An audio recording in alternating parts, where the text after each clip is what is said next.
Channel 22, the Sheridan Channel, continuing our tour of part of the magnificent history of this place we call home, the historic town of Monarch. Here with John Buyok, and your grandfather was one of the original coal miners out here in Monarch. Yes, he was. He started in 1910. So you've spent time out here, you still live here. Tell us a little bit about what we're looking at. We just see fields now, but tell us some of the things that used to be here.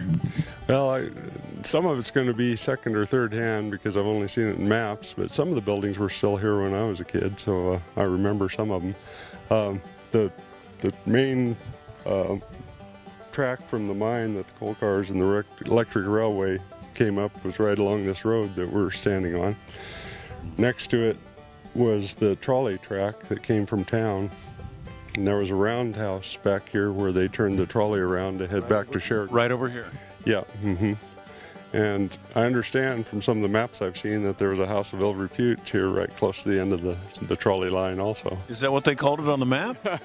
I don't think so. I think they called it a dance hall or something like that, but that was the euphemism they used. And then a little farther back that way was a big three-story brick shop building where they repaired the equipment that was used in the mine. This is the old mule barn where they used to keep the mules when they used mules to pull the coal cars out of the mine. What's this on the hill behind us? That was the original water tower where the water for the town was stored. They pumped from the river up to the tower and then used gravity to distribute it through the pipe network in town. So that one tower for how many families? Well, it varied a lot, but I've heard there were as many as 400 families at one time. Where are we now? This is the remains of the old fan house where they pumped air down into the mine. These are the foundations. You can see the bolts where they had the fans bolted down. You can see it on the diorama at the museum, or the cutaway of the mining, but they used a double entry system where they had two parallel tunnels running back into the mine, and they had air dams in between the two tunnels so that they could pump air down one side and it'd circulate down through the mine and then come back out the other side. And of course they needed that fresh air to be that far underground. Yeah, and on top of that there were explosive gases down there that they had to flush out also to make it safe to work. There's the old bridge across the Tongue River. That was where the tracks curved around and went across, and there was a tipple on the railroad tracks right on the other side of the bridge.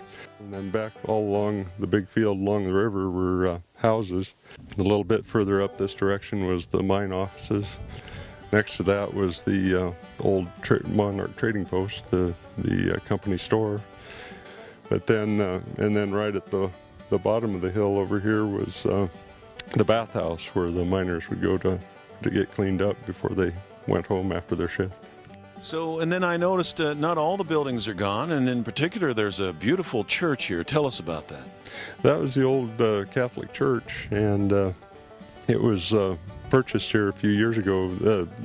It was originally scheduled to be torn down, but it was purchased and it's now a private residence and private land there where somebody lived.